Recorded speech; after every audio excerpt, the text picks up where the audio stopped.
नमस्कार मित्रांनो, आज आपण बघणार आहोत चक्रीवादळ नावाची सुंदर कथा। या कथेचे लेखक आहेत उत्तम सदाकाळ आणि या कथेचं अभिवाचन केलं आहे उत्तम सदाकाळ यांनीच। चला तर ऐकूया कथा चक्रीवादळ। किशोर, रमेश आणि संजय तिघे जीवलग मित्र गावाच्या बाहेर असणाऱ्या जांभळाच्या झाडाखाली ते उभे होते। पिकलेली जांभळे खाण्यासाठी ते इकडे आले होते।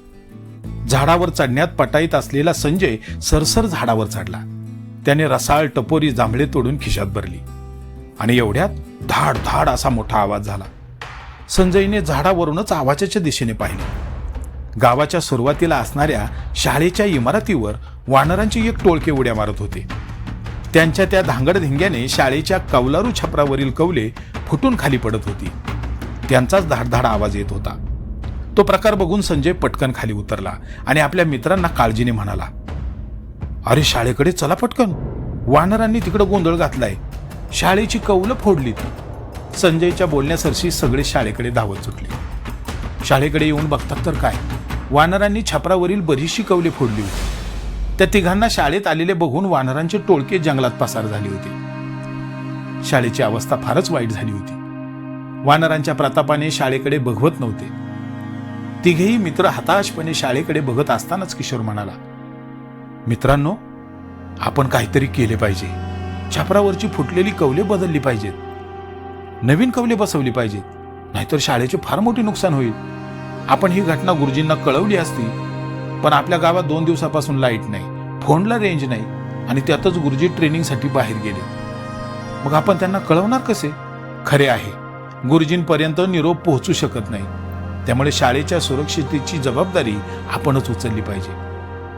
आपत्कालीन संकटाच्या वेळी काय काय करायचे हे गुरुजींनी आपल्याला शिकवले, त्यानुसार आपण मोठ्या माणसांची मदत घेऊन हे सगळे काम पूर्ण करू। आपल्याला घाई करायला हवी मित्रांनो, कारण आज सकाळपासून चक्रीवादळ येणार असल्याच्या बातम्या आपल्याला ऐकायला मिळत आहेत। आभाळात काळ्या ढगांची गर्दी आतापासूनच व्हायला सुरुवात झाली।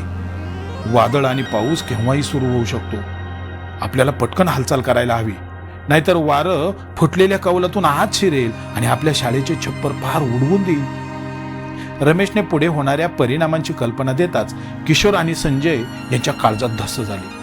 मग वेळ न गमावता ते मोठ्या माणसांची मदत मिळवण्यासाठी गावात शिरले। वादळ आणि पावसाच्या भीतीने गावकरी आपापल्या घरांच्या छपराची डागडुजी करण्यात व्यस्त होते। शाळेच्या छपरावर कौले बसवण्यासाठी त्यांच्याकडे वेळ नव्हता। मोठ्या माणसांची मदत मिळत नाही हे बघून तिघेही नाराज झाले, पण धीर न सोडता यातून मार्ग कसा काढता येईल याचा ते विचार करू लागले। हळूहळू वातावरण बदलू लागले, हवा वाहू लागली, पावसाची हलकीशी भुरभुर सुरू झाली। मित्रांनो, वादळ येण्याची लक्षणे दिसू लागली। आता आपल्याला वेगाने हालचाल केली पाहिजे। मोठ्या माणसांची मदत मिळणे आता शक्य नाही, तेव्हा जे काही करायची ते आपल्यालाच करावे लागेल। संजय काळजीने बोलत होता। रमेश आणि किशोरला समजावून सांगत तो पुढे म्हणाला, जर का आपल्याला कौले मिळाली ना तर आपणच काम फत्ते करू। संजू, कौले मी घेऊन येतो, आमच्या पडवीत भरपूर कौले, बाबांची परवानगी घेऊन मी कौले घेऊन येतो। किशोरने कौलांचा प्रश्न मिटवला। मग मी शिडी आणतो, आमच्याकडे आहे शिडी, मी 5 मिनिटात शिडी घेऊन येतो। रमेशने शिडी आणण्याची जबाबदारी घेतली। घाई करत तिघांनी साहित्याची जमवाजमव केली आणि ते कामाला लागले। त्यांची ती लगबग शाळेसमोरून जाणाऱ्या सरपंचांनी पाहिली। ते त्यांच्याजवळ आले। मुलांनी त्यांना सविस्तर हकीकत सांगितली। सरपंचांना मुलांचे कौतुक वाटले। शाळेच्या सुरक्षेसाठी झटणाऱ्या त्या तिघा मित्रांचा त्यांना अभिमान वाटला। मग तेही त्यांच्या कामात सहभागी झाले। चौघांनी मिळून शाळेचे छप्पर दुरुस्त केले। सोसो वाहणाऱ्या वाऱ्यात आणि कोसळणाऱ्या पावसात त्यांनी त्यांचे काम पूर्ण केले। चौघेही चिंब भिजले होते। वाऱ्याचा वेग वाढू लागता सरपंच त्यांना म्हणाले, पोरांनो, आता घरी पळा, वादळाचा जोर वाढायला लागलाय, तुम्ही सुरक्षित घरी जा। शाळेची काळजी करू नका, आता तुमच्यामुळे आज तुमची शाळा सुरक्षित राहिली। सरपंचांच्या आज्ञेसरशी तिघेही कोसळत्या पावसात सुसाट घराकडे पळाले। मग गावात शिरलेल्या चक्रीवादळाने आणि मुसळधार पावसाने गावाला अक्षरशः झोडपून काढले। रात्रभर पावसाचा धिंगाणा सुरू होता। सकाळ होताच वातावरण निवळले। किशोर, रमेश आणि संजय उत्सुकतेने घराबाहेर पडले। गावात चक्रीवादळाने बरेच नुकसान केले होते।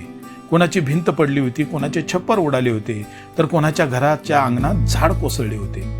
तिघेही मित्र चक्रीवादळाचा विध्वंस बघत शाळेजवळ आले. शाळेकडे बघून तिघांच्याही चेहऱ्यावर आनंदाची फुले डवरली. शाळा सुस्थितीत होती. शाळेचे कसलेही नुकसान झाले नव्हते. काल केलेल्या दुरुस्तीमुळे शाळेचे नुकसान टळले होते. पावसात न्हावून निघालेली शाळा सकाळच्या कोवळ्या उन्हात आनंदाने मस्त टवटवीत झाली होती. काल केलेल्या मदतीबद्दल जणू काही शाळा त्या तिघांना धन्यवाद म्हणत होती.